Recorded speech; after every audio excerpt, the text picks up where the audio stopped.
Hello students, good morning all of you. आज हम लोग यहाँ पर संस्कृत पद्य या फिर काव्य शिक्षण के बारे में पढ़ने वाले हैं। जैसे कि प्रीवियस सेशन में हमने गद्य शिक्षण की सारी विधियाँ पढ़ ली थी। गद्य शिक्षण क्या होता है, गद्य शिक्षण की उत्पत्ति कहाँ से हुई है, इसके उद्देश्य क्या है, इसके सोपान क्या है, इसकी विधियाँ क्या है, सारी ही चीज़ें हम लोग गद्य शिक्षण के बारे में कंप्लीट कर चुके थे। तो आज हम लोग यहाँ पर गद्य शिक्षण के कुछ क्वेश्चन करेंगे, यानी कि कुछ प्रश्न हम लोग यहाँ पर गद्य शिक्षण के करेंगे और साथ ही हम लोग यहाँ पर पद्य शिक्षण को भी या फिर काव्य शिक्षण को भी यहाँ पर कंप्लीट कर लेंगे। ठीक है। और प्रीवियस जितने भी संस्कृत के सेशन हुए उन सब का पीडीएफ आपको मिल चुका होगा, और जिन भी स्टूडेंट को नहीं मिला है वो एक बार मुझे मैसेज कर देना। डिस्क्रिप्शन में नंबर दिया हुआ है, वहाँ जाकर आपको सारी ये डिटेल मिल जाएगी। ठीक है। और यदि आपने चैनल को सब्सक्राइब नहीं किए हैं तो चैनल को आप सब्सक्राइब कर लीजिए, ताकि जब भी हमारी क्लास हो सबसे पहले आपके पास नोटिफिकेशन आ जाए। चलिए बात करते हैं। सबसे पहले काव्य शिक्षण या फिर जो पद्य शिक्षण होता है उसके उद्देश्य क्या होते हैं। मेन हमें उद्देश्य जानना बहुत ही ज़्यादा ज़रूरी है। मैं आपको आज क्वेश्चन भी बताऊंगी कि क्वेश्चन किस तरीके से एग्जाम में पूछे जाते हैं। तो जितना थ्योरी है वहीं से क्वेश्चन बनेगा, इसके अलावा आपके कोई भी क्वेश्चन यहाँ से नहीं बनते हैं। ठीक है। सबसे पहले बात करते हैं कुछ उद्देश्यों की। तो छात्रों में संस्कृत काव्य के प्रति अनुराग उत्पन्न करना, क्योंकि बच्चों को पद्य पढ़ने में थोड़ी समस्या होती है, क्योंकि उसमें अनुवाद की थोड़ी आवश्यकता होती है। ठीक है। तो यहाँ पर बच्चों के मन में इंटरेस्ट जागृत करना, बच्चों के मन में अनुराग पैदा करना काव्य को लेकर, संस्कृत काव्य को लेकर। ठीक है। इसी के लिए यहाँ पर पद्य शिक्षण बच्चों को करवाया जाता है। क्योंकि हमने कल एक चीज़ नोटिस करी थी कि गद्य में जो होता है ज्यों का त्यों चीज़ों को प्रस्तुत करना होता है। आप वहाँ पर अतिशयोक्ति नहीं कर सकते, वीर रस की अनुभूति बच्चों को नहीं होगी, श्रृंगार रस की अनुभूति बच्चों को नहीं होगी, क्योंकि वहाँ पर रस वगैरह ऐसे कोई बड़ा चढ़ाकर वर्णन नहीं किया जाता है। लेकिन यहाँ पर काव्य को, जो भी हमारा संस्कृत काव्य है, जो भी हम पद्य पढ़ रहे हैं, उसको अति सुंदरता देने के लिए हम लोग यहाँ पर जो है पद्य का प्रयोग करते हैं। ठीक है। तो काव्यगत सौंदर्य की अनुभूति करने के लिए अभिप्रेरणा हम लोग बच्चों को यहाँ पर दे सकते हैं। छात्रों में स्वर, लय, गति, भावानुसार काव्य पाठ की योग्यता लाने के लिए हम लोग पद्य शिक्षण का प्रयोग करते हैं। देखो यहाँ पर बहुत सारी कविताएं होती है जिसमें हमें रिदम फॉलो करना होता है, बहुत सारी चीज़ें होती है। ठीक है। तो स्वर, लय, गति आदि के बच्चों के मन में हमें इच्छाएं जागृत करनी होती है कि वो पद्य को भी उतने ही इंटरेस्ट से पढ़े जितने कि वो गद्य को पढ़ते हैं। तो यहाँ पर इसलिए पद्य शिक्षण बच्चों को करवाया जाता है। कल्पना और तर्क शक्ति का विकास करने के लिए, क्योंकि यहाँ पर चीज़ें कल्पनात्मक होती जाती। कल्पनात्मक कैसे होती जाती है, जैसे कि कोई भी वीर रस हो गया तो उसकी कल्पना किसी बड़े महान शक्तिशाली व्यक्ति से की जाएगी, तो बच्चों की कल्पना शक्ति का भी विकास होगा, तर्क शक्ति का भी यहाँ पर बच्चों का विकास होगा। श्रवण, वाचन, लेखन और पाठन कौशल का यहाँ पर विकास करना है। चारों ही कौशल जो होते हैं, सुनने वाला कौशल हो गया, पढ़ने वाला कौशल हो गया, लिखने वाला कौशल हो गया, ठीक है, बोलने वाला कौशल हो गया, तो सारे ही कौशल के विकास हमें बच्चों के यहाँ पर करने होते हैं। इसके लिए बच्चों को पद्य शिक्षण यहाँ पर करवाया जाता है। बच्चों की शब्द भंडारण क्षमता का विकास करने के लिए भी पद्य शिक्षण करवाया जाता है। छात्रों में नैतिक मूल्यों का विकास करने के लिए भी पद्य शिक्षण करवाया जाता है। कवि की शैली और उससे जीवन दर्शन का ज्ञान देने के लिए भी बच्चों को पद्य शिक्षण यहाँ पर करवाया जाता है। कौन से कवि हैं, इन्होंने किस शैली का प्रयोग किया है, उनका जीवन दर्शन भी पद्य शिक्षण के माध्यम से हम लोग बता सकते हैं। सृजनात्मकता की योग्यता, बच्चों के अंदर क्रिएटिविज्म लाने के लिए भी हम लोग यहाँ पर पद्य शिक्षण का प्रयोग करते हैं। छात्रों की चित्रवृत्ति का शोधन कर उच्च आदर्शों की स्थापना करना, बच्चे क्या सोचते हैं उसको और आगे बढ़ाकर, उनके मन में जो प्रतिबिंब है उनको आगे बढ़ाकर, कोई उनका यदि उसमें शोध करने की आवश्यकता है तो उसका शोधन करके उनके मन में उच्च आदर्शों की स्थापना करना भी पद्य शिक्षण का उद्देश्य होता है।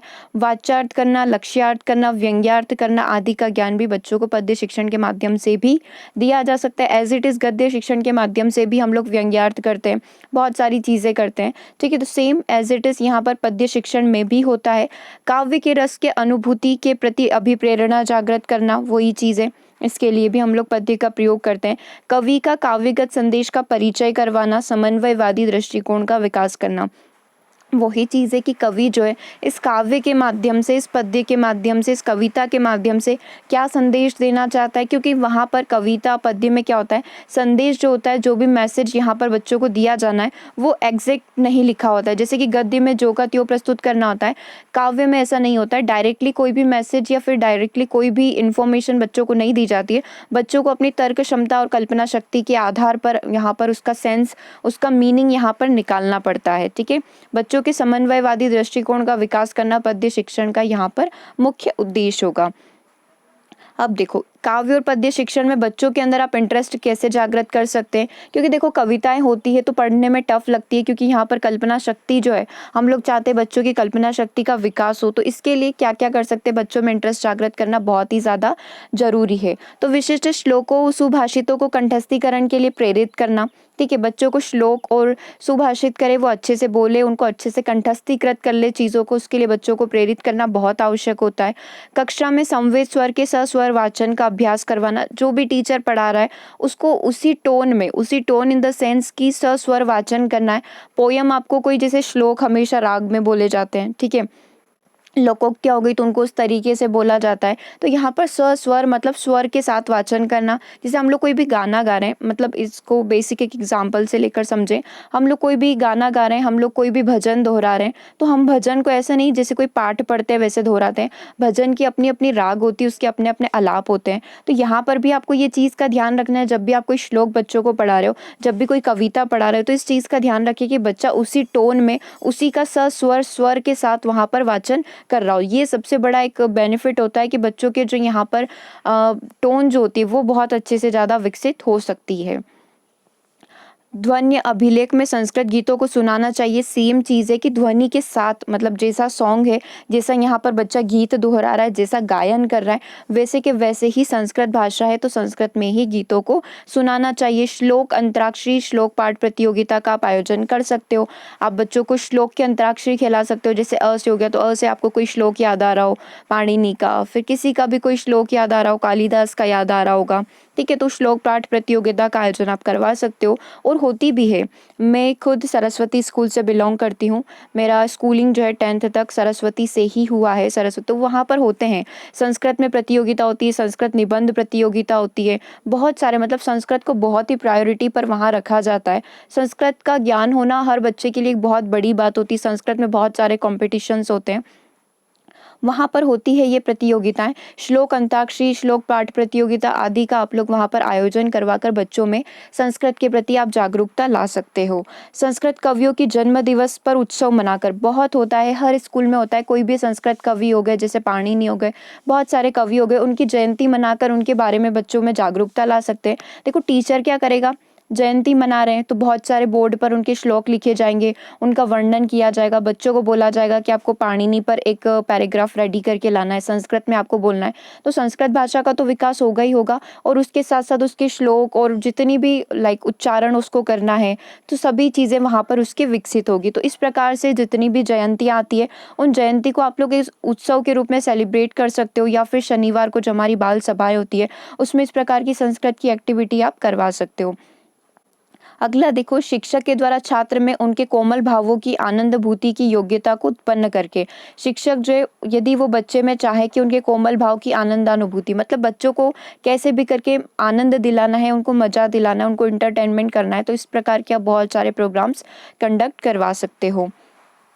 अगला पॉइंट देखो, श्लोकों के भाव की व्याख्या छात्रों के स्तर अनुसार होनी चाहिए। क्या चीज़ यहाँ पर बोली गई, सबसे इंपॉर्टेंट चीज़ यहाँ पर आती है कि ऐसा नहीं कि आप 3rd 4th क्लास का बच्चा है, 3री 4थी कक्षा का बच्चा, और उसको आपने श्लोक प्रतियोगिता में डाल दिया।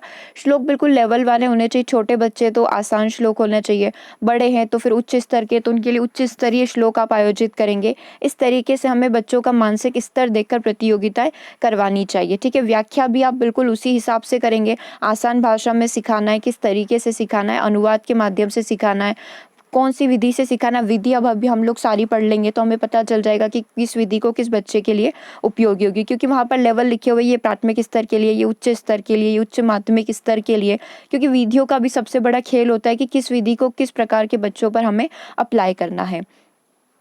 अगला देखो, काव्य शिक्षण गद्य शिक्षणवत नहीं करना चाहिए। बहुत सही बात है कि काव्य शिक्षण आप कर रहे हो तो गद्य के हिसाब से मत करो। आप गद्य के हिसाब से कैसे, जैसे गद्य में हम लोग पढ़ते हैं, पूरा पैराग्राफ पढ़ते हैं, फिर उसमें कोई टफ शब्द आ गए, कठिन शब्द आ गए, तो फिर काठिन्य निवारण विधि को अपनाते हैं, ठीक है, फिर उसको बच्चों का अनुवाद करने को बोलते हैं, अनुवाद वाचन होता है। काव्य शिक्षण में ऐसा नहीं होता है। काव्य शिक्षण में एक एक लाइन का आप वहाँ पर बच्चों को अनुवाद करना सिखाना पड़ता है, क्योंकि देखो हर एक लाइन यहाँ पर थोड़ी कॉम्प्लिकेटेड होगी, कहीं पर वीर रस मिलेगा, कहीं पर श्रृंगार रस मिलेगा, कहीं पर आपको छंद मिल जाएंगे, ठीक है। तो फिर उस हिसाब से हमें एक एक लाइन का यहाँ पर अनुवाद करना होगा। हम सारे सोपान पढ़ेंगे कि कैसे पढ़ाया जाता है पद्य को।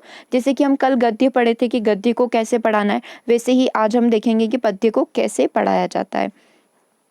अगला अब देखते हैं विधियों के बारे में। यदि हम लोग बात करें तो सबसे पहली जो विधि है, देखो सबसे पहली विधि हमारी आती है गीत विधि या नाट्य विधि। अब ये गीत विधि या नाट्य विधि के अंदर क्या होता है, गीत विधि या नाट्य विधि को सिर्फ यदि आप आसान सी भाषा में समझेंगे, सिर्फ पॉइंट पढ़ेंगे, तो गीत के माध्यम से मतलब सस्वर वाचन यहाँ पर करना होगा। नाटक के माध्यम से बिल्कुल अपने अभिनय में घुसकर आपको बच्चों को बताना होगा। जैसे कोई भी नाटक चल रहा है, नाटक जैसे कि यहाँ पर हो गए अध्यापक हो गया, अध्यापक ने एक शब्द बोला, फिर मीता बैठी हुई है, मीता ने एक लाइन बोली, तो बिल्कुल उसी नाट्य में घुस जाना है। वीर रस वाला है तो वीर रस के हिसाब से हमारे हाव भाव होने चाहिए, हमारा व्यवहार होना चाहिए। फिर गीता बैठी हुई तो गीता की अगली लाइन वापस से वीर रस वाली है, फिर अगली हमारी श्रृंगार रस वाली है, फिर व्यंग्यात्मक है।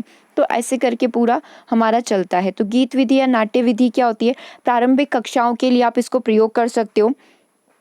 ये एक साइकोलॉजिकल फैक्ट है, ये एक मनोवैज्ञानिक सत्य है कि किसी कार्य को करने के लिए जितनी इंद्रियों का प्रयोग होता है वो उतना ही स्थायी होता है। अतः स्वर, लय, गति एवं अभिनय द्वारा श्लोक को पढ़ाना चाहिए। क्या चीज़ समझ में आई इस चीज़ से आपको कि गीत विधि, यहाँ पर ये साइकोलॉजिकल फैक्ट क्या बोलता है गीत विधि के बारे में, कि जितनी ज़्यादा आप अपनी इंद्रियों का प्रयोग करोगे उतनी ही चीज़ वो स्थायी होती जाएगी। देखो अभी आपकी कौन सी इंद्रियों का प्रयोग हो रहा है, आप देख पा रहे हो, आप सुन पा रहे हो, ठीक है, लेकिन आप लिख नहीं रहे हो। मुझे डेफिनेटली पता है कि आप कोई भी चीज़ यहाँ पर अभी नोट डाउन नहीं कर रहे होगे, तो ये थोड़े कम समय के लिए आपकी स्थायी रहेगी। लेकिन यदि आप इस चीज़ को लिख रहे हो तो ये थोड़े ज़्यादा समय तक हमारे माइंड में रहेगी। यदि आप इसको किसी और को सुना भी रहे हो इन द सेंस कि कोई सुनने वाला नहीं है, तो आप खुद से मिरर में देखकर आप खुद को ही ये विधि वापस से पढ़ा रहे हो, तो ये और ज़्यादा लंबे समय तक हमारे दिमाग में स्थायी रहेगी। तो ये साइकोलॉजिकल फैक्ट बोलता है जितनी ज़्यादा आप इंद्रियों का प्रयोग करके उस चीज़ को याद करने की कोशिश करोगे वो उतने ही लंबे समय तक यहाँ पर स्टोर रहेगी। तो गीत विधि या नाट्य विधि इसे बोला जाता है। भाषानुवाद विधि क्या होती है, भाषा का अनुवाद करना। भाषानुवाद में ही मीनिंग छुपा हुआ है, जो भी भाषा पढ़ रहे हो उसका अनुवाद कर लो। इसे परंपरागत विधि या अर्थबोध विधि भी कहा जाता है। बहुत परंपरागत विधि है। इसमें अध्यापक स्वयं श्लोक पढ़कर अर्थ करता है या फिर छात्रों के द्वारा श्लोक वाचन कराकर उनकी सहायता करके अर्थ करता है। श्लोक प्रयुक्त कठिन शब्दों का मातृभाषा में अर्थ कहा जाता है। देखो हमारे स्कूल में ऐसा ही होता था, टीचर बोलता था कि तुम्हें ये श्लोक पढ़ना है, एक एक बच्चा खड़ा होता था, एक एक श्लोक वहाँ पर पढ़ता था। फिर टीचर हमसे ही पूछते थे कि क्या समझ में आया, श्लोक से तुम्हें कुछ भी अपने अंदाज से बता दो कि तुमको श्लोक को पढ़कर क्या लगा। तो हम टूटी फूटी संस्कृत में उसका अनुवाद कर देते थे कि मैम सर ये मैम नहीं बोलते थे हम तो, दीदी जी बोलते थे कि दीदी जी ये हमको यहाँ पर समझ में आया, ठीक है। फिर हमारी जो अध्यापिका होती थी वो फिर हमको समझाती थी कि देखो इसका मीनिंग ये है, तुमने ठीक ठीक अनुवाद किया पर इसका सही मीनिंग यहाँ पर ये है, ठीक है। तो पहले टीचर क्या करते थे, हमको खड़ा करते थे कि बोलते थे कि पहला श्लोक आप पढ़ो, ठीक है। हम श्लोक पढ़ के उसका अनुवाद करने की कोशिश करते थे। फिर हमने जहाँ पर भी उच्चारण मिस्टेक की है, जहाँ पर भी हमने शब्दों को सही नहीं बोला है, हमने हलंत वाला का सही से प्रोनाउंसिएशन नहीं किया, उसका उच्चारण सही नहीं किया है, टीचर उसको पूरा संस्कृत में बोलकर बताते थे कि इसको ऐसे पढ़ना है। फिर कठिन शब्द होते थे, फिर उनका हिंदी अनुवाद होता था। हिंदी अनुवाद होने के बाद पूरा हमको हिंदी में अर्थ बताया जाता था। टूटा फूटा तो हम लोग कर चुके थे, लेकिन टीचर ने क्या किया, टीचर ने हमको वहाँ पर सही से अनुवाद करना सिखा दिया। तो बहुत अच्छी विधि थी, क्योंकि हम लोग पहले जब से खुद से प्रयास नहीं करेंगे तब तक हम लोग उस चीज़ को नहीं सीख पाते हैं। तो ये हमारी भाषानुवाद विधि कहलाती है। तीसरे हम लोग बात करें, देखो इसी के अंदर कुछ पॉइंट भी बात कर लेते हैं। ये काव्य शिक्षण की सबसे शुष्क विधि होती है। शुष्क विधि मतलब कि थोड़ी सी एक नीरसता टाइप आ जाती है। ये एक अमनोवैज्ञानिक विधि है, क्योंकि यहाँ पर क्या होता है, डायरेक्टली टीचर क्या करता है, भाषा का जो भी भाषा संस्कृत में सीखी है उसका हिंदी में अनुवाद करके बता देता है, ठीक है। तो एकदम से यहाँ पर टीचर ने वो नहीं किया जो प्रोसेस मैंने आपको बताई। भाषानुवाद में इन्होंने एक संस्कृत की लाइन पढ़ी और एक इन्होंने हिंदी का अनुवाद करके बता दिया। तो यहाँ पर बच्चों को नीरसता आ जाएगी, उसकी अनुभूति नहीं होगी, क्योंकि बच्चों ने पढ़ा ही नहीं, टीचर ने जो भी एक सेंटेंस पढ़ा, एक वाक्य पढ़ा, उसका अनुवाद कर दिया। यहाँ पर शिक्षक तो सक्रिय लेकिन छात्र निष्क्रिय हो गया, क्योंकि बच्चा तो चुपचाप अपने हाथ बांध कर बैठा हुआ है, मुंह पे उंगली रख कर बैठा हुआ है। मुझे पूरा अपना बचपन याद आ रहा है कि टीचर हमको कैसे बिठाते थे, हाथ पूरे नीचे रखो, मुंह पे उंगली रख लो, किसी की आवाज़ नहीं आनी चाहिए, फिर सुनो कि टीचर वहाँ पर क्या पढ़ा रहा है। तो इसमें छात्र तो निष्क्रिय हो जाता है क्योंकि उसको तो बोलने का मौका ही नहीं मिला, उसको तो अपने डाउट रखने का मौका ही नहीं मिला। और शिक्षक यहाँ पर सक्रिय होता है, शिक्षक को एक्टिव रूप में रहना पड़ता है, एक्टिव रूप में वो पार्टिसिपेट करता है। ठीक है, तो शिक्षक सक्रिय हो गया और छात्र क्या हो गए, निष्क्रिय हो गए, स्टूडेंट क्या हो गए, यहाँ पर पैसिव लर्नर बन गए। ठीक है, तो ये काफ़ी शुष्क विधि आप बोल सकते हैं, अमनोवैज्ञानिक विधि आप इसको बोल सकते हैं। यहाँ पर रसानुभूति नहीं होती। तो इसमें इंटरेस्ट लाने के लिए जो मैंने आपको अभी तरीका बताया कि जो हमारी टीचर हमारे साथ करती थी, वो तरीका आप सभी जो है यहाँ पर अपना सकते हैं। ठीक है, वही कि आप बच्चों से बोलो कि तुम्हें क्या समझ में आया, बच्चों को अपना पॉइंट रखने का मौका दो। अगली बात करते हैं दंडान्वयन विधि क्या होती है। तो इस विधि में अन्वय का विशेष महत्व होता है, मतलब अन्वय यहाँ पर कर्ता कर्म इन सभी की पहचान करना बहुत ज़्यादा आवश्यक हो जाती है। पूरे पॉइंट्स हम लोग यहाँ पर पढ़ेंगे, फिर आपको ये विधि बहुत अच्छे से समझ में आ जाएगी। इसमें छात्र स्वयं या शिक्षक की सहायता से सर्वप्रथम कविता के प्रधान वाक्य को खोजता है। प्रधान वाक्य को खोजना मतलब ये कविता किस बारे में है। पहले या तो छात्र को खोजने को बोला जाएगा कि ये कविता की लाइन पढ़ लो, फिर बताओ कि ये कविता हमें प्रकृति के बारे में बता रही है या फिर किसी महान वैज्ञानिक के बारे में बता रही है, किसके बारे में बता रही है। ठीक है, तो यहाँ पर या तो छात्र स्वयं करेगा या फिर शिक्षक की सहायता से, शिक्षक की हेल्प से, शिक्षक की मदद से कविता के प्रधान वाक्य को खोजता है कि ये कविता किस पर आधारित है। सदा अन्वार्थ के लिए कर्ता कर्म क्रिया संबंधित प्रश्न करते हैं। इसमें किसके बारे में बात करी है, क्या कवि खुद अपने बारे में तो नहीं बता रहा है, कवि किस व्यक्ति के बारे में बता रहा है, किस कर्म यानी कि किस कार्य के बारे में बता रहा है। मान लो महात्मा गांधी की हम लोग बात करते हैं, ठीक है, तो किसी एक व्यक्ति ने महात्मा गांधी के ऊपर जो है कुछ लिखा है, तो कर्ता कौन हो गए यहाँ पर, महात्मा गांधी हो गए कि उनके बारे में लिखा हुआ है। क्या क्रिया उन्होंने करी, मानवता के लिए, ह्यूमैनिटी के लिए बहुत सारे कार्य किए, क्या क्या काम किए हैं उन्होंने, भारत के बाहर गए, भारत के बाहर से भी उन्होंने अपनी वकील की पढ़ाई करी, वो सारी चीज़ें। तो सारी चीज़ें यहाँ पर बच्चों को कर्ता कर्म क्रिया के आधार पर सिखाई जाती है।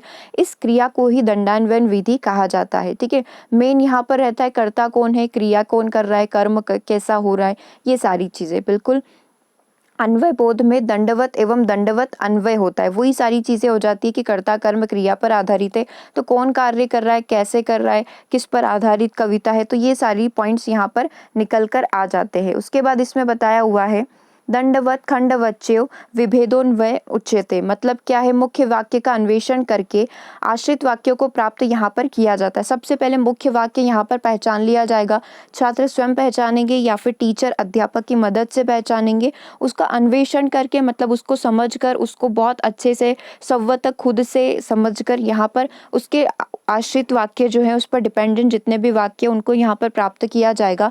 इस प्रकार संपूर्ण पद एक वाक्य के रूप में परिवर्तित हो जाता है और यही दंडान्वयन विधि कहलाती है। आई थिंक आपको ये चीज़ समझ में आई होगी कि दंडान्वयन विधि होती क्या है।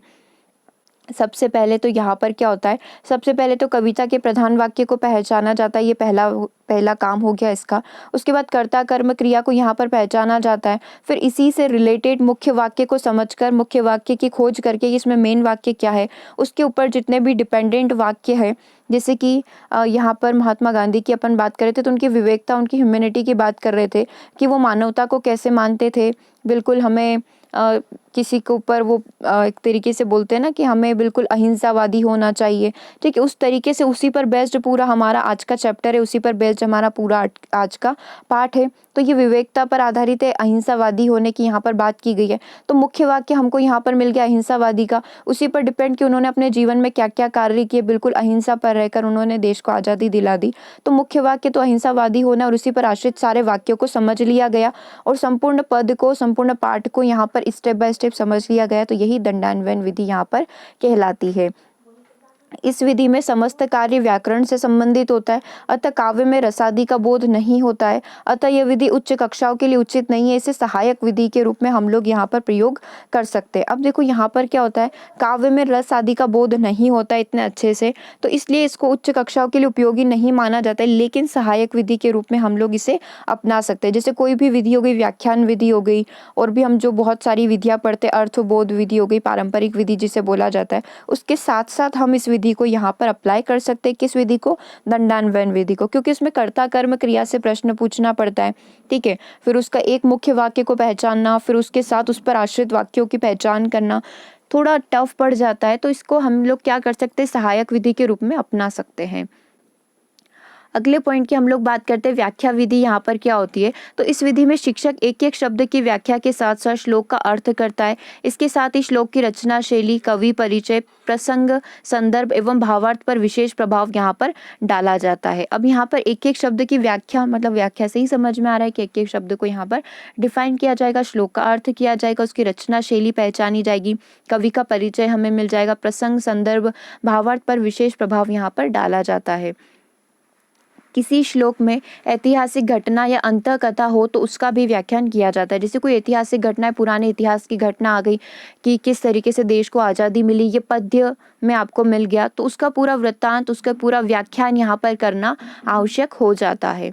ठीक है, यह विधि उच्च स्तर के लिए उपयोगी व अनिवार्य होती है। इस प्रयोग में, मतलब इस प्रयोग जो है उच्च माध्यमिक कक्षाएं जो होती है उनके लिए अपेक्षित होता है। मतलब उच्च स्तर के लिए आप अप्लाई कर सकते हो, लेकिन उच्च माध्यमिक कक्षाओं के लिए व्याख्यान विधि को थोड़ा सा यहाँ पर अवॉइड किया जाता है। अगले पॉइंट की हम लोग बात करते हैं खंडान्वयन विधि क्या होती है। देखिए, अब ये जो विधि होती है, खंडान्वयन विधि जो होती है, ये भी दंडान्वयन विधि, नाम से ही समझ आ रहा है, हल्का सा डिफरेंस है। दंडान्वयन विधि की भांति ही सबसे पहले इसमें प्रधान वाक्य खोजा जाएगा। ठीक है, लेकिन दंडान्वयन विधि में क्या होता है, प्रश्न व्याकरणमत होते हैं, व्याकरण से कनेक्टेड होते हैं। ठीक है, तो ये एक मेजर डिफरेंस होता है कि दंडान्वयन विधि जो होती है उसमें व्याकरण के प्रश्न होते हैं, बाकी पूरी प्रोसीजर सेम है कि सबसे पहले आपको यहाँ पर जो है मेन सेंटेंस फाइंड आउट करना होता है कि मेन क्या है, फिर उससे रिलेटेड आप आश्रित शब्दों को, यहाँ पर आश्रित वाक्यों को पहचानते हो, कर्ता कर्म क्रिया को यहाँ पर पहचानते हो, पूरा सेम है। लेकिन यहाँ पर जो प्रश्न होते हैं वो व्याकरण से संबंधित होते हैं।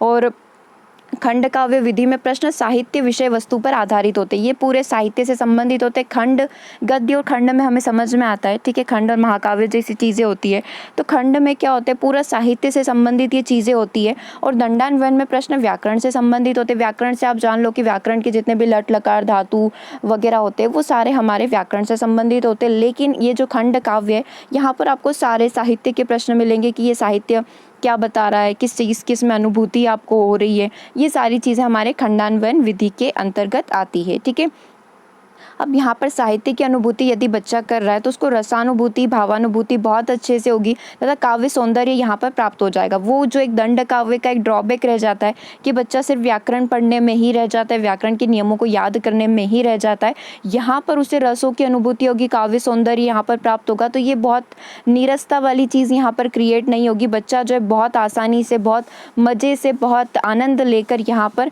इस खंड काव्य विधि के माध्यम से अनुभूति प्राप्त करेगा। अगली बात करते हैं भाष्य विधि की। बहुत सारी विधियाँ होती है पद्य काव्य को पढ़ने की, जिसमें से हम 6 नंबर की विधि को यहाँ पर पढ़ रहे हैं, जो कि आपकी भाष्य विधि। इसे व्यास विधि के नाम से भी जाना जाता है, ये भी सबसे अच्छा पॉइंट है। इसे व्यास विधि के नाम से ही भाष्य विधि को जाना जाता है। इसमें शिक्षक कथा वाचन के समान दृष्टांत या उदाहरण के आधार पर स्पष्ट करता है।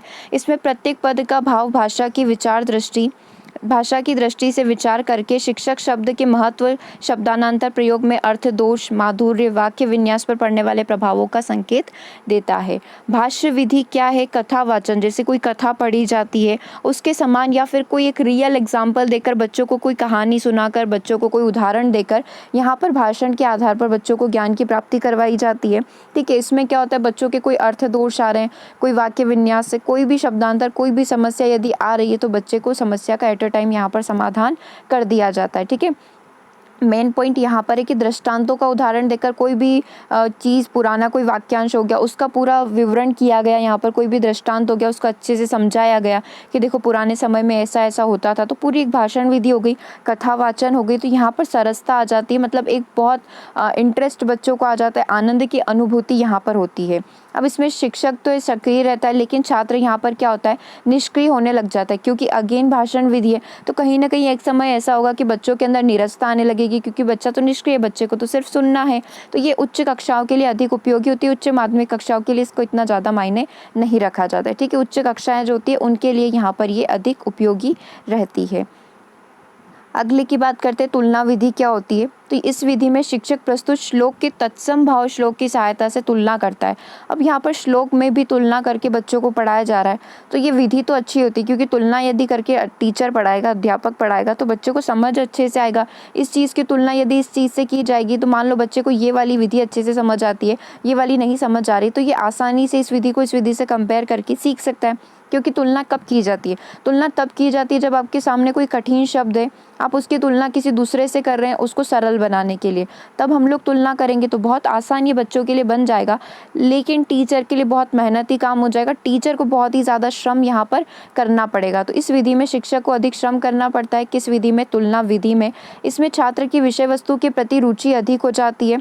बच्चों का इंटरेस्ट तो बढ़ गया क्योंकि तुलना हमने कर दी, लेकिन शिक्षक जो है, अध्यापक जो, उसके लिए काम यहाँ पर थोड़ा बढ़ जाता है। तथा श्लोकार्थ जो है हृदयगम करने का सामर्थ्य हो जाता है। श्लोकर हृदय से सीख जाता है, मतलब दिली चीज़ें जो होती है ना, हम लोग दिल से समझते हैं उस चीज़ को तो बहुत अच्छे से याद रहती है। तो श्लोकार्थ हृदयगम हो जाता है, हृदय से सीखने में सामर्थ्य हो जाता है। इसके लिए शिक्षण साहित्य का सम्यक ज्ञान तथा भाषाविद होना बहुत ज़्यादा आवश्यक है। अब तुलना विधि से हर कोई टीचर नहीं पढ़ा पाएगा क्योंकि न्यू टीचर है, न्यू शिक्षक है, तो वो एकदम से इन चीज़ों को किसी दूसरी चीज़ से और एग्जैक्ट सही चीज़ से कंपेयर करके पढ़ाना, उसके लिए तुलना करना थोड़ा कठिन हो जाएगा। जिसको बहुत ज़्यादा ज्ञान है इस चीज़ का, शिक्षण साहित्य का बहुत ज्ञान है, वो भाषाविद है, उसमें उसका परफेक्शन है टीचर का, तो वो ये कार्य आसानी से कर पाएगा। ठीक है, तो टीचर जो है, अध्यापक जो है, उनके लिए थोड़ा कॉम्प्लिकेटेड ये प्रोसेस यहाँ पर हो जाती है, लेकिन छात्रों को बहुत मज़े आ जाते हैं इस विधि से पढ़ने में। इसमें छात्र में तर्क निरीक्षण शक्ति का विकास हो जाता है तथा समभाव श्लोक से कविता से तुलना करने की शक्ति उत्पन्न हो जाती है, क्योंकि तुलना करके सीख रहा है तो बहुत आसान उसके लिए हो जाएगा। उसकी निरीक्षण शक्ति का विकास यहाँ पर हो जाएगा, बहुत सारी चीज़ें इसके अंदर हो जाती है। अगली विधि की हम लोग बात करें, समीक्षा विधि की यदि बात करें तो समीक्षा विधि क्या होती है? देखो, एक तरीके से समीक्षा करना। ठीक है, अब समीक्षा का मीनिंग क्या होता है अभी आपको बहुत अच्छे से समझ में आ जाएगा। इस विधि में कवि प्रतिपादन जीवन दर्शन के साथ छात्र को जोड़ा जाता है। इसमें उसकी भाषा शैली, अलंकार, छंद, कल्पना, विचार एवं भाषा तत्वों का विस्तृत ज्ञान बच्चों को दिया जाता है। समीक्षा से अन्य कवियों के भाषा गति विशेषता से तुलना करनी चाहिए। शिक्षक कविता की पृष्ठभूमि की चर्चा करते हुए तात्कालीन राजनीतिक, सामाजिक, आर्थिक, धार्मिक, भौगोलिक, ऐतिहासिक परिस्थितियों पर प्रकाश डाल सकता है। क्या चीज़ बोली है? समीक्षा विधि होती क्या है? देखो, समीक्षा करना एक तरीके से तुलना करने वाली बात ही हो गई। तुलना करना मतलब उसको एक तरीके से इसको इससे कंपेयर करके बताना, इसकी समीक्षा करना। समीक्षा मतलब एक एनालिसिस करना। समीक्षा को आप इंग्लिश में बोल सकते हो एक एनालिसिस करना, गहन अध्ययन करके यहाँ पर चीज़ों को पढ़ाया जाता है। उसकी पूरी पृष्ठभूमि की जानकारी ली जाती है कि उसकी राजनीतिक, सामाजिक, आर्थिक, धार्मिक, भौगोलिक, ऐतिहासिक पृष्ठभूमि क्या है। उन परिस्थितियों के ऊपर प्रकाश डाला जाता है और इस प्रकाश के साथ बच्चों को यहाँ पर ज्ञान की प्राप्ति करवाई जाती है, इसीलिए इसे समीक्षा विधि यहाँ पर बोला जाता है। और ये विधि किन बच्चों के लिए उपयोगी? ये विधि उच्च स्तरीय जो कक्षाएं होती है उन बच्चों के लिए काफ़ी उपयोगी यहाँ पर सिद्ध होती है। तो ये हो गई हमारी समीक्षा विधि। क्या ध्यान आपको इसके अंदर रखना है? बच्चों को जो है जीवन दर्शन से कवि ने जो भी चीज़ें बताई है उसकी पूरी पृष्ठभूमि के साथ, जैसे ये कविता आई थी तो उसका काल क्या चल रहा था, किस काल में ये आई थी, उस समय क्या हमारे युद्ध चल रहे थे तो उस समय कवि के विचार ऐसे थे, और भी बहुत सारे अलग अलग हमारे समय होते हैं, किस समय पर कविता आई थी उसके विचार कैसे थे। जैसे कि आज़ादी के पहले के सब कैसे गुलामी में रहते थे तो उस समय कवि ने अपनी कविता लिखी थी तो उनके विचार उसी के थे। ठीक है, आज़ादी के बाद के विचार कैसे हो गए लोगों के, तो पूरी पृष्ठभूमि जो होती है उससे जोड़ना यहाँ पर बहुत ज़्यादा आवश्यक हो जाता है। ठीक है, तो इस तरीके से समीक्षा करके बच्चों को सिखाया जा सकता है। अगली विधि होती है टीका विधि और लास्ट विधि है पद्य शिक्षण की। टीका विधि क्या होती है? टीका के माध्यम से यहाँ पर बच्चों को पढ़ाया जाता है, प्राचीन ग्रंथों को समझाया जाता है, प्राचीन ग्रंथों के माध्यम से बच्चों को यहाँ पर अध्ययन करवाया जाता है। श्लोक, साहित्य, व्याकरण सभी की जानकारी यहाँ पर दी जाती है। कोई भी छोटे से छोटा पद भी यहाँ पर छोड़ा नहीं जाता है। ठीक है, और व्युत्पत्ति के आधार पर यहाँ पर बच्चों को व्युत्पत्ति आदि का ज्ञान यहाँ पर बच्चों को प्राप्त होता है। ठीक है, तो ये टीका विधि हो गई। पूरा पढ़ना चाहो तो पढ़ सकते हैं। संस्कृत विद्वान द्वारा समस्त संस्कृत प्राचीन ग्रंथों का टीका लिख चुके हैं, जैसे मल्लीनाथ कृत टीका विशेष व्याख्या थे, इसके माध्यम से बच्चों को ज्ञान की प्राप्ति हो सकती है। इस टीका में श्लोक को साहित्य एवं व्याकरण से संबंध व्याख्या दी गई है तथा प्रसंगानुसार अमर कोश, तुलना, प्रयोग, व्युत्पत्ति आदि का प्रयोग किया गया है। टीका विधि यदि बेसिक सी भाषा में आप समझे तो टीका विधि होती क्या है? बहुत आसान शब्दों में आपको बहुत बड़े बड़े काव्य, ग्रंथ, श्लोक होते हैं उनकी बहुत अच्छे से जानकारी यहाँ पर शॉर्ट फॉर्म में दे दी जाती है, उसी को हम लोग टीका विधि यहाँ पर बोलते हैं। तो 9 विधियाँ हम लोग यहाँ पर पढ़ चुके, एक बार मैं आपको जल्दी से रिवाइज करवा देती हूँ। सबसे पहले गीत विधि या नाट्य विधि हमने पढ़ा था, बिल्कुल स्वर, लय, ताल सभी का यहाँ पर ध्यान रखा जाएगा। अभिनय के माध्यम से बच्चों को अध्ययन करवाया जाएगा। भाषा अनुवाद, हर एक भाषा का जो भी आप संस्कृत पढ़ रहे हो उसका अनुवाद हिंदी में किया जाएगा, मतलब अपनी मातृभाषा में किया जाएगा।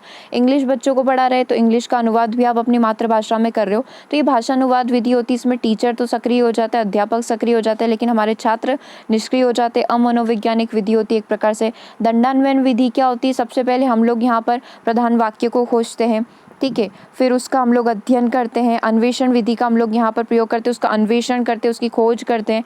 फिर यहाँ पर वाक्य जो है, एक वाक्य मेन थीम यहाँ पर निकालते हैं, फिर उसके छोटे छोटे उस पर जो आश्रित वाक्य उनको यहाँ पर निकाला जाता है, ठीक है। व्याख्या विधि क्या होती है? व्याख्या, हर एक चीज़ की यहाँ पर व्याख्या करके यहाँ पर पढ़ाया जाता है। तो इसमें अगेन ये चीज़ जो है उच्च माध्यमिक कक्षाओं के लिए हम लोग अप्लाई नहीं कर सकते, सिर्फ उच्च कक्षाओं के लिए हम लोग इसको अप्लाई कर सकते हैं। खंडान्वयन विधि सेम दंडान्वयन विधि जैसी होती है, बट खंड में क्या होता है? रसानुभूति, काव्यानुभूति, साहित्य से रिलेटेड चीज़ें पढ़ाई जाती है, लेकिन दंडान्वयन विधि में हम लोग पूरा व्याकरण में ही रह जाते हैं, व्याकरण का ही अनुवाद करवाते हुए रह जाते हैं। भाष्य विधि भाषा पर आधारित विधि होती है, इसको व्यास विधि भी बोला जाता है।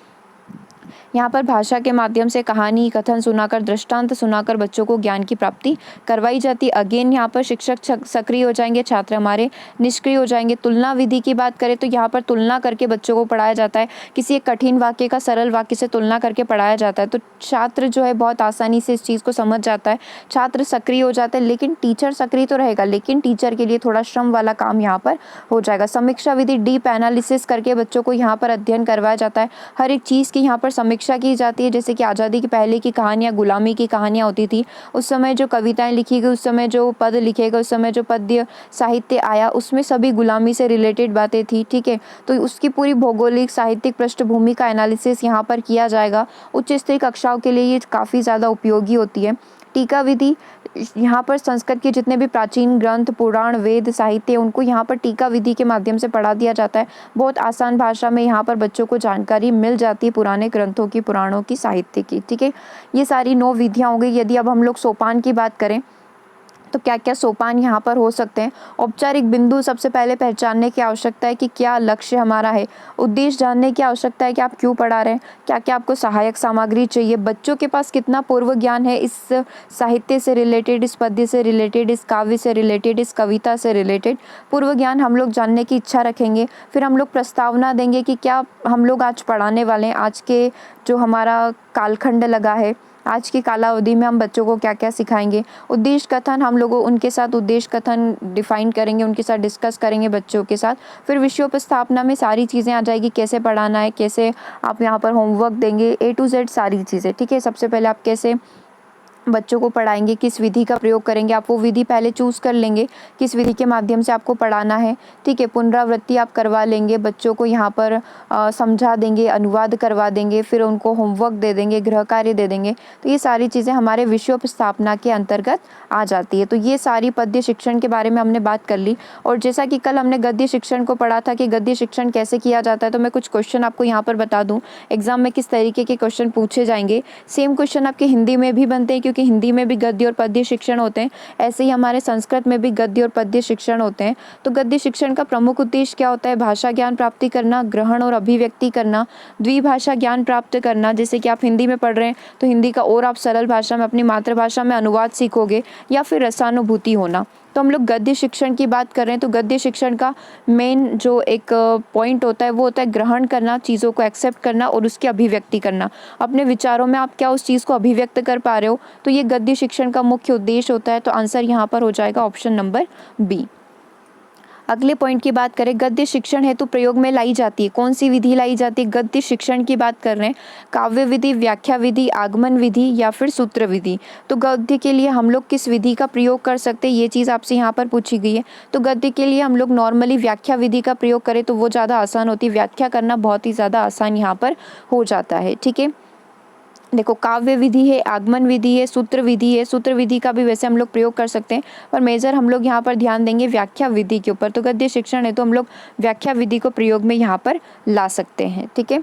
देखो, काव्य विधि क्यों नहीं हुआ? काव्य विधि हमारे पद्य शिक्षण की विधि है, और आगमन विधि में पहले उदाहरण बताएंगे। तो हमको ये पता है कि गद्य शिक्षण में तो जो का त्यों प्रस्तुत कर दिया जाता है, एज इट इज़ चीज़ें प्रस्तुत की जाती है, उसमें इतना एक्सप्लेनेशन वाली हमें आवश्यकता नहीं पड़ती है। ठीक है, तो आंसर यहाँ पर क्या हो जाएगा, आंसर यहाँ पर हो जाएगा ऑप्शन नंबर बी। अगले क्वेश्चन की बात करते हैं, काठिन्य निवारण विधि हम लोग पढ़े थे। हम लोगों ने देखा था कि काठिन्य निवारण विधि क्या होती है कि आपको कोई भी कठिनता आ रही है, आपको कोई भी परेशानी आ रही है, तो उसको समस्या को समाधान करने के लिए आप अलग अलग तरीके अपना सकते हो। आप उद्बोधन विधि अपना सकते हो, आप अनुवाद विधि अपना सकते हो, किसी भी विधि का प्रयोग कर सकते हो अपनी कठिनाइयों को खत्म करने के लिए। ठीक है, तो काठिन्य निवारण की जो सुकराती विधि है वो क्या करती है, क्या वो एक प्रश्नोत्तर विधि है, उद्बोधन विधि है, प्रवचन विधि है, स्पष्टीकरण विधि है? तो काठिन्य निवारण की जो सुकराती विधि है वो हमारी एक प्रकार से कौन सी विधि होती है, प्रश्नोत्तर विधि होती है। इसमें प्रश्न उत्तर के माध्यम से छात्र जो है प्रश्न पूछ रहा है, अध्यापक उसका जवाब दे रहा है, अध्यापक कोई उनसे प्रश्न पूछ रहा है, बच्चे उनके जवाब दे रहे हैं। तो ये काठिन्य विधि जो होती है, सुकराती विधि होती है, इसमें प्रश्नोत्तर के माध्यम से बच्चों को ज्ञान की प्राप्ति करवा दी जाती है। तो आंसर ऑप्शन नंबर 1 हो जाएगा। अगले क्वेश्चन की बात करते हैं, काठिन्य निवारण में विशेष बल दिया जाता है, किसके ऊपर दिया जाता है? नाट्य शिक्षण पर, गद्य शिक्षण पर, पद्य शिक्षण में या फिर व्याकरण शिक्षण में? तो हमने कल ही पढ़ा था कि काठिन्य निवारण विधि जो होती है वो गद्य शिक्षण के लिए उपयोगी है, क्योंकि बच्चों को यहाँ पर यदि गद्य समझ नहीं आ रहा है तो आप यहाँ पर समानार्थी शब्दों का प्रयोग कर सकते हो, विलोम शब्दों का प्रयोग कर सकते हो, तुलना कर सकते हो, बच्चों को प्रश्न उत्तर के माध्यम से पढ़ा सकते हो, बच्चों को आप अनुवाद करके पढ़ा सकते हो। तो सारी ही विधि आपकी गद्य शिक्षण में प्रयोग की जाती है। जो भी स्टूडेंट कल का गद्य सेशन नहीं देखे थे, कल भी और परसों भी प्रीवियस 2 सेशन आपके कंटिन्यू गद्य शिक्षण पर आए हैं। आज हमने पद्य शिक्षण को एक ही सेशन में कंप्लीट कर लिया ताकि हमारी लिंक जो है बीच में ना टूटे। ठीक है, तो अभी इसका आंसर क्या हो गया, काठिन्य निवारण शिक्षण विधि जो है इसमें गद्य शिक्षण के ऊपर विशेष बल दिया जाता है। अब आपका ये 3 दिन का पूरा काम हो गया, आपको ये पूरा सेशन कंप्लीट करना है। गद्य शिक्षण का पार्ट 1, गद्य शिक्षण का पार्ट 2 और ये पद्य शिक्षण मैंने आज के ही सेशन में पूरा कंप्लीट करवा दिया है। सारी ही विधियाँ मैंने आपको आज के ही सेशन में कंप्लीट करवा दी है। तो तीनों पूरा एक ही पार्ट है, तीनों में से कोई भी पार्ट आपको मिस नहीं करना है। यदि नहीं मिल रहे हैं वीडियो, प्लेलिस्ट में जाना है, प्लेलिस्ट में 11 वीडियोस रखे हुए हैं संस्कृत के, लास्ट के 4 वीडियोस जो हैं उनको जाकर आपको विजिट कर लेना है। ठीक है, तो आज का सेशन हम लोग यहीं ओवर कर रहे हैं। यदि आप लोग आज के दिन में ही इस वीडियो को देख रहे हैं तो आज आपकी 3 बजे स्पेशल क्लास है, सरप्राइज़ क्लास है। ठीक है, तो वो आपको अटेंड करनी है, क्योंकि यदि आप 3 बजे की क्लास अटेंड करते तो 6 बजे जो आपका टेस्ट होगा, 6 बजे आज आपका टेस्ट है, आज आपका प्रीवियस पेपर नहीं है, 6 बजे आपका टेस्ट है। उस टेस्ट में आप एक भी क्वेश्चन गलत नहीं करोगे। 30 से 40 क्वेश्चन आज आपके टेस्ट में रहेंगे। ठीक है, तो 3 बजे वाली क्लास अटेंड करोगे तभी आप 6 बजे वाली क्लास में अपना 100% परफॉर्मेंस दे पाओगे। 3 बजे वाली क्लास अटेंड करना है। ठीक है, 3 से 4 वो क्लास रहेगी और फिर 6 से 7 आपकी अगेन एक क्लास रहेगी। और 7 बजे आपका स्पेशल जो कल नाइट में आपको टेस्ट मिला था उस टेस्ट का रिवीजन हम लोग करने वाले हैं। टेस्ट के आंसर हम लोग चेक करेंगे, तो कोई भी क्लास आज के दिन में आपको मिस नहीं करनी है। यदि ये वीडियो आप बाद में देख रहे हैं, कुछ दिनों के बाद देख रहे हैं, तो आप प्लेलिस्ट में जाकर सारे वीडियोज़ को कंटिन्यू देख सकते हैं। Okay, thank you for watching this session. कोई भी डाउट हो तो कमेंट कर देना और अच्छा लगा हो तो कमेंट करके ज़रूर बताना। Okay, have a good day.